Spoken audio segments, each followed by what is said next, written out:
साथ संगत जी बड़े प्यार से कहिए धन निरंकार जी। उम्मीद करते हैं कि आप सभी संत महापुरुष जहाँ भी होंगे सद्गुरु की रजा में रह कर के सेवा सिमरन और सत्संग करते हुए स्वस्थ होंगे, प्रसन्न होंगे। सत्संगत जी, आज के टॉपिक का नाम है कि प्रार्थना कैसे करें ताकि भगवान उसे सुन ले। सत्संगत जी, निरंकार अथवा सद्गुरु के चरणों से जुड़ने के लिए हृदय की शुद्ध भावना, श्रद्धा और विश्वास की आवश्यकता होती है। हमारा प्रभु हमारी भावनाओं को सुनता है, हमारे शब्दों अथवा बोलों को नहीं। यह नियमावली को नहीं देखता, यह तो हृदय की हर धड़कन से वाकिफ है। इसीलिए सच्चे हृदय से निकली पुकार सीधे हरि की दरगाह तक पहुंच जाती है। सत्संग जी, प्रार्थना कोई दिखावा नहीं है, कोई नियम नहीं है, कोई समय की पाबंद और न ही किसी विशेष स्थान से जुड़ी हुई है। जिस निराकार प्रभु के चरणों में प्रार्थना की जा रही है, यह सर्वव्यापक और तीन काल सत्य है। इसीलिए हर समय हमारे अंग संग में बस रहा है, रोम रोम में समाया हुआ है। इसीलिए इसका केवल ध्यान करना, चिंतन करना ही प्रार्थना का मूल आधार होता है।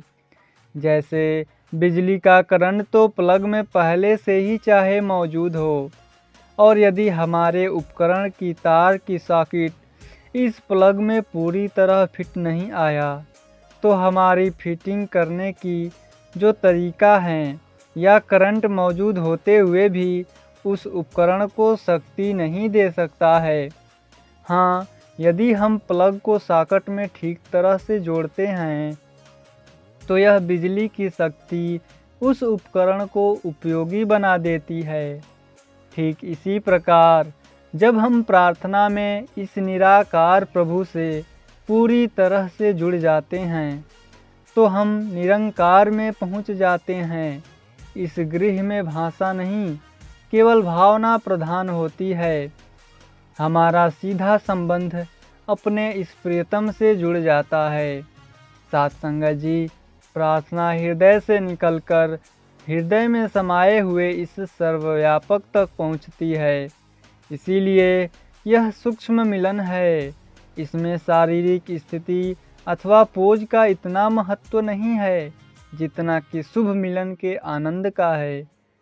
आरंभ में एक भक्त अपनी इंद्रियों, मन, बुद्धि और सभी शारीरिक क्रियाओं को प्रभु चरणों में अर्पण करने का प्रयत्न करता है।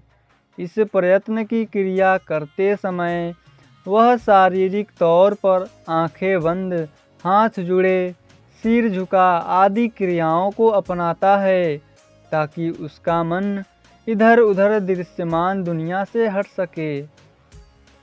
सत्संग जी, आरंभ में प्रार्थना का समय निश्चित करने का भाव यही होता है कि एक विशेष निश्चित समय तो प्रार्थी को याद रहे कि उसने अपने मालिक को याद करना है, इससे शक्ति और सुमति मांगनी है, इसकी रहम और रहनुमाई लेनी है।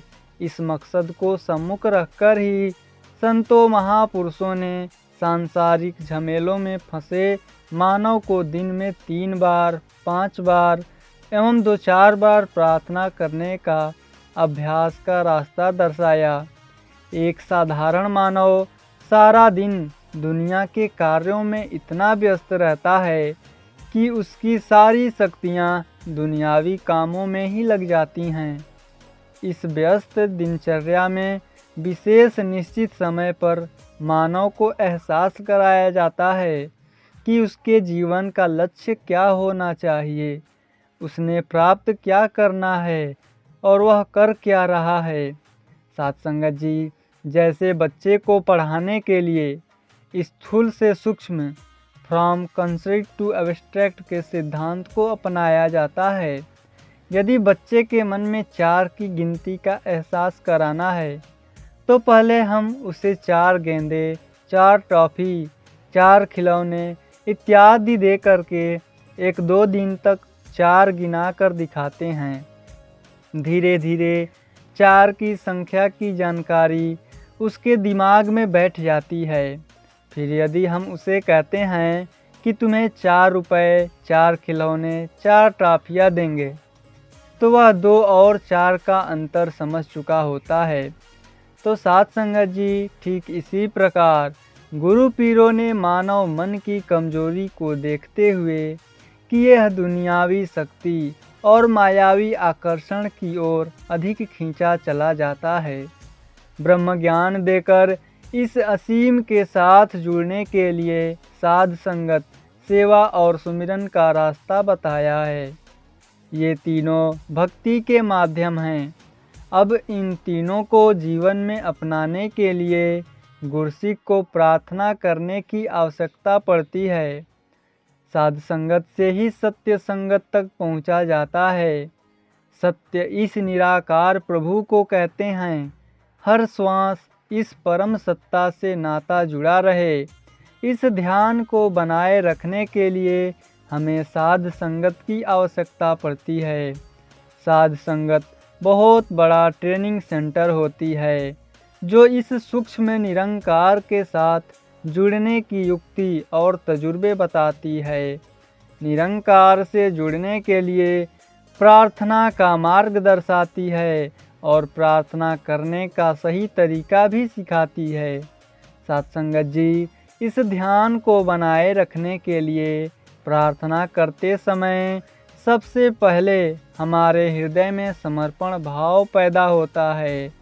हमारे मन में नम्रता, अपनी सीमितता और तुच्छता का एहसास जागृत होता है और हम इस असीम एवं सर्वकला समर्थ स्वामी के सुपुर्द हो जाते हैं। इसके आगे अपने आप को समर्पित करते ही यह समर्थ हमारी शक्ति बन जाता है।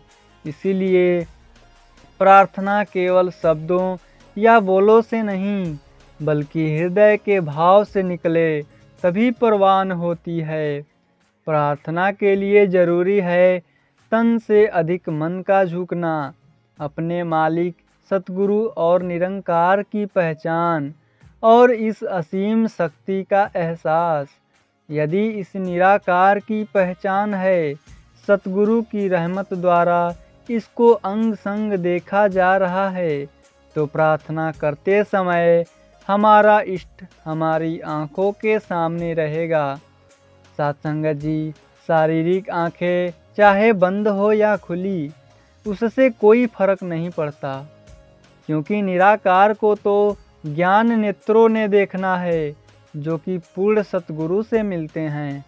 इन ज्ञान नेत्रों को दिव्य नेत्र कहो या मन की आँख, परंतु अपने इष्ट को पुकारते समय प्रार्थी के सामने इष्ट का होना बेहद ज़रूरी है।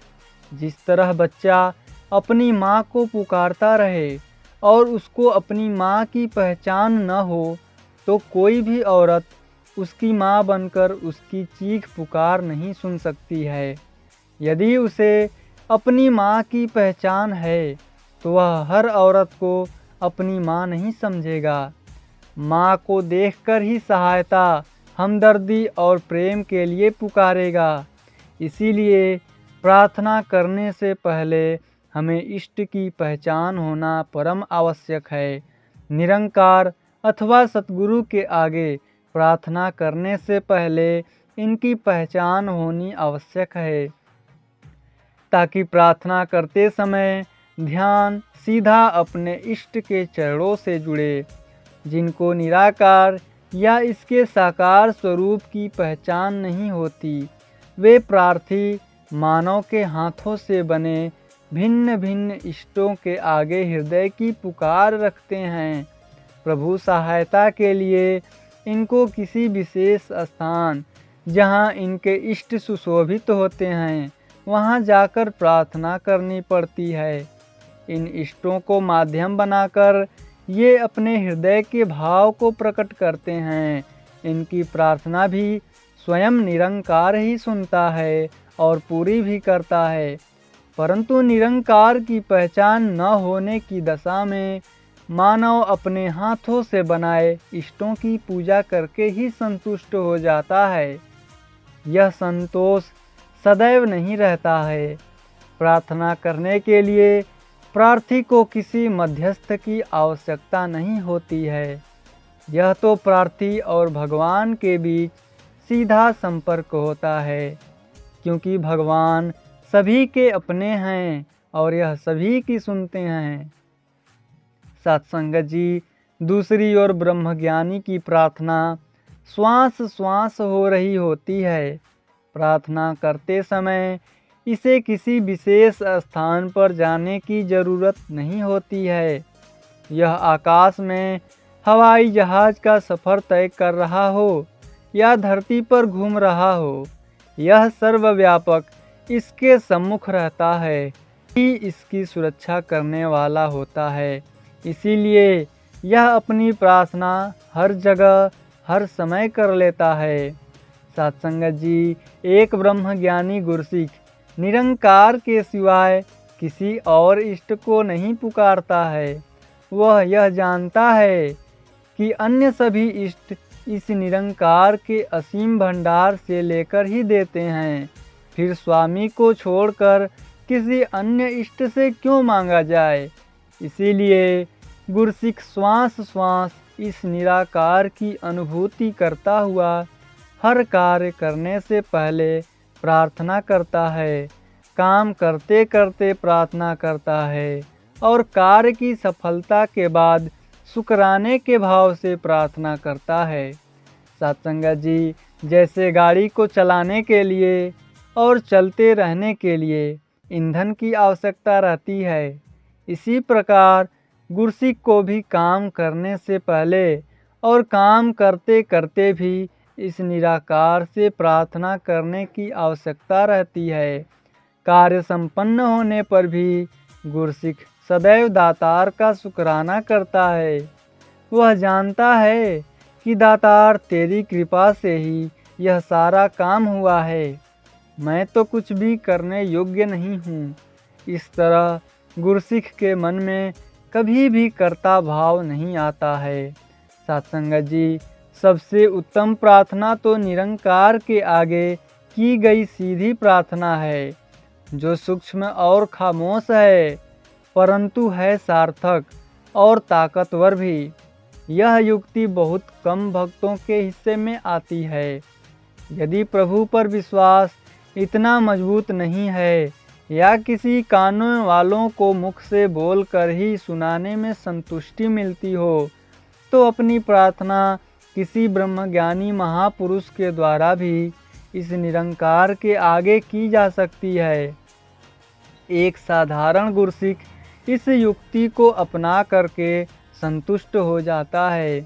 सत्संगत जी, प्रार्थना निरंकार के सम्मुख स्वयं की जाए या संतों महापुरुषों के द्वारा की जाए, यह स्वीकार हो जाती है। प्रार्थना का पूरा होना या ना होना एक अलग विषय है, परंतु यहाँ तो प्रार्थना कैसे करें उसकी चर्चा की जा रही है। प्रार्थना सदैव सच्चे मन से की जाती है। अपने साथियों के आगे तो हम बनावट और दिखावे का नकाब पहन सकते हैं, भीतर से और बाहर से बन सकते हैं, परंतु निरंकार के आगे बनावट का नकाब नहीं टिकता है। यह तो हमारे मन के भीतर तक की जानते हैं। ये तो अंतर्यामी हैं।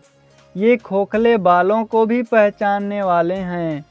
यहाँ बनावट और चतुराई कभी नहीं चल सकती। इसीलिए दिखावे की प्रार्थना तो प्रार्थना ही नहीं है।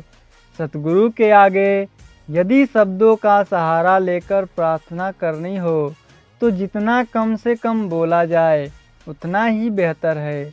हो सकता है अधिक बोलने से हमें लाभ की जगह नुकसान उठाना पड़े। कहीं कोई कच्ची बात न मुंह से निकल जाए या कुछ ऐसा न मांग लिया जाए जो भविष्य में हमारे दुख का कारण बन जाए। सतगुरु के पास जाकर तो हम समर्पण भाव से केवल आशीर्वाद ही मांगना चाहिए। यदि दिल से ही प्रार्थना कर ली जाए तो अंतर्यामी सतगुरु उसे सुन लेते हैं और अपनी मुस्कान और मेहर निगाह से गुरसिक की झोलियां भर देते हैं।